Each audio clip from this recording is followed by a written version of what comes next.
I'm Greg Smith, and I'm going to show you some simple styles of breathing that can be used for relaxing, for calming, for managing stress if you're feeling stressed, for being able to refresh if you want a break from study or from work.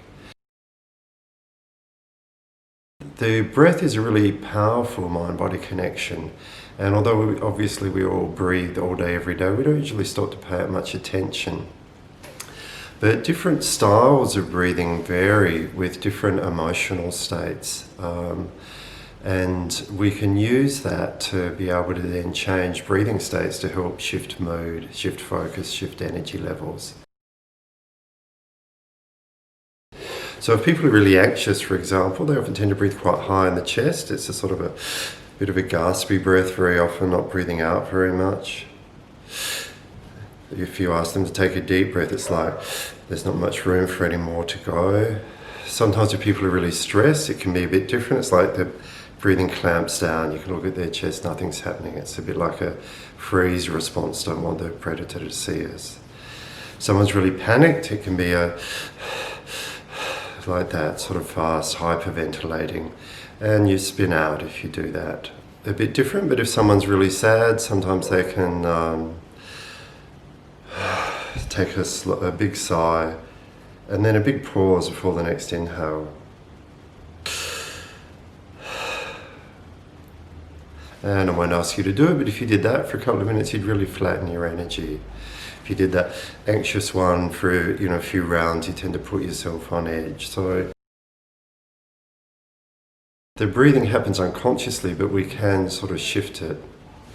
So a few things to be aware of with the breathing. The first is that the main muscle group involved in the breathing should be the diaphragm. The diaphragm, most people know, is this big sheet of muscle that goes across the bottom of the ribs, but not everyone's aware that it's sort of curved up at rest. So at one end the muscle fibre is attached to the ribs, at the other end they attach to a central tendon, so that when you breathe in diaphragmatically, the fibres thicken and shorten and pull down, drawing the air deep into the lungs. The lower ribs go out and the upper belly goes out as that presses down a bit. Now the breathing can also be controlled by the center of the chest, these rib muscles, intercostals, and high breathing in the upper chest by a whole range of these muscles around the neck and shoulders. But it helps to really be aware of the diaphragm, because what happens when you ask a lot of adults to take a deep breath, often they sort of breathe really quite high, and people can habitually breathe quite high. And when you breathe high in the chest, it tends to keep you on edge. It tends to be tiring as well, because you're using muscles that aren't really designed for that. The main muscle should be the diaphragm, and these other ones sort of add in a secondary to it. If you see little kids, 2-3-year-olds lying down relaxing, what moves more when they breathe is the belly. You can see the diaphragmatic breathing is more natural, but somehow many of us lose that as we go along and as people do singing training or lots of yoga or something like that. We're going to do a breath just to be more aware of the diaphragm. So we'll get you to place your hand just at the top of the abdomen there, just sort of under the ribs. And just to try to be aware as you breathe in, of trying to get that feeling of the diaphragm working. So it sort of draws down as you breathe in. So breathing in, the hand goes out, the lower ribs expand, and breathing out, just relaxing to start. And breathing in, trying to get that feeling, the lower ribs go out. And then this time breathing out, just relaxing to start. The diaphragm naturally sort of floats back up, and then squeezing in the belly, and that just extends the exhalation. Breathing in again, the belly relaxes, it doesn't push out, but it goes out a bit as the diaphragm comes down. And then breathing out and squeezing in the belly. Squeezing in the belly extends the exhalation. Breathing in and breathing out, squeezing in the belly, and in again, trying to get that feeling of the diaphragm, and breathing out, squeezing in, and and relaxing. So what happens when you breathe like that? It's a calming breath. When people engage the diaphragm in the breathing, it stimulates something called the vagus nerve. It has a physically calming effect. And when the breath is slow, it has a calming effect, and extending the exhalation has a calming effect. This is a really good breath if you're feeling anxious anytime, just to stop, do a few slow, deep diaphragmatic breaths with an extended exhalation. I'll teach it to people who are anxious about exams or who've had some sort of trauma and are anxious. It just helps to really calm down. So just do a couple more, breathing in and breathing out, just seeing if you can get the feeling of that diaphragmatic movement. Breathing in, hand goes out, lower ribs go out, diaphragm goes down. And breathing out, just relaxing to start and then squeezing in. Even the pelvic muscles can pull in and up a bit. They seem a long way from the lungs, but just set up a flow with the exhalation. And breathing out and releasing.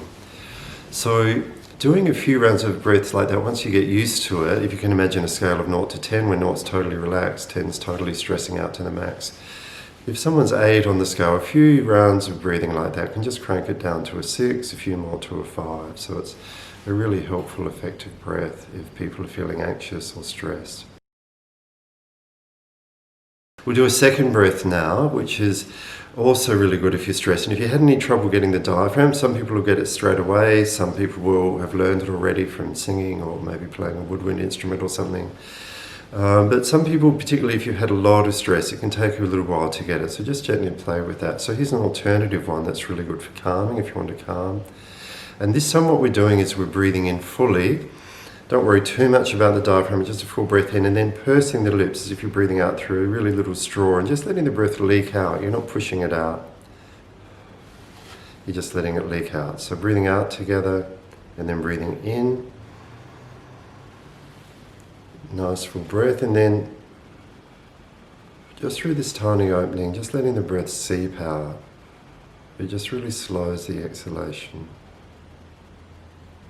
Breathing in.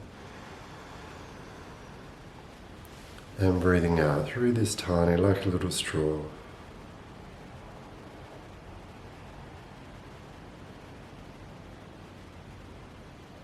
And again, breathing in. And out. Just relaxing. And you can squeeze in a bit at the end. And again, of course, with any of these breaths, if it feels uncomfortable anytime, just stop, have a break, just pay attention to what's happening. And slowly out again. Generally in breathing, it's really good to breathe in and out through the nose. The nose, because it's the nostrils are smaller than the mouth, it just means you can't just sort of dump all the air out. But, closing the lips like we just did makes it slow. And breathing in and out through the nose, it warms the air, humidifies it, filters it. You've got antibacterial sort of stuff in the back of your nose. So the nose is better for general use. So this is like the diaphragmatic breathing, but it's a full breath. So it's a really good breath because it's low and also engages high, that it's calming because it's slow. Because it's full, because it engages the diaphragm, but also just lifts a little bit more because it's full and it engages high as well.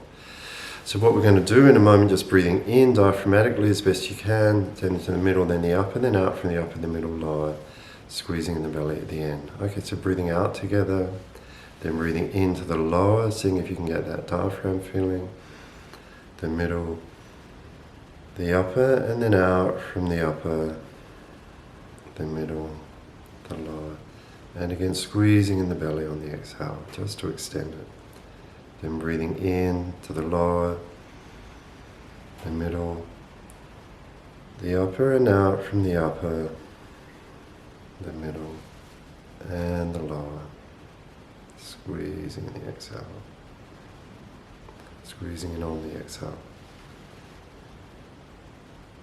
and out.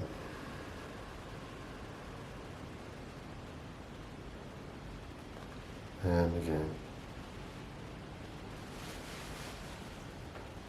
And releasing. So that was just a few rounds of it, but you can do that for as long as you like, really.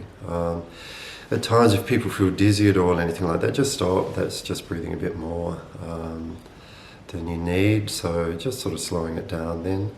But it tends to have an uplifting effect. It's a great breath if you want to break from study, working at a desk, something like that, just to do a few rounds of that. And if you want to energize a little bit more, you can do it a little more strongly. So it's the same breath, but with a little more muscular action. So I'll just show you. So breathing in and out, squeezing in and in and out, squeezing in. So doing that though, you can overdo it sometimes. So just notice how you feel. If you've been sitting there not breathing much, it'll lift you up. Some people, if they're anxious, can be breathing more than they realize anyway. So then just really going slow is the way to go with it. It really helps as you practice some of these, just to be able to count the breath. There's a lot of new research suggesting if we can breathe in for about 5 or 6 seconds, out for about 5 or 6 seconds, it draws a sort of balance in your system. With slow breathing, on the inhale, the heart rate goes up a little bit, heart rate goes down a little bit on the exhale, and that brings the system into balance. So it's really nice just to be breathing in that even way. Whereas if people are, feeling anxious, not breathing out, or breathing fast, it doesn't let that slowing down effect happen. So a slow breathing, about 5 or 6 breaths per minute, is a really nice sort of balance. And to calm, you can extend the exhale even a bit more. So hopefully you've enjoyed that, and there are a few things to practice. Of course, you can look at it all again and, as you practice it, to review it. So thanks for joining in.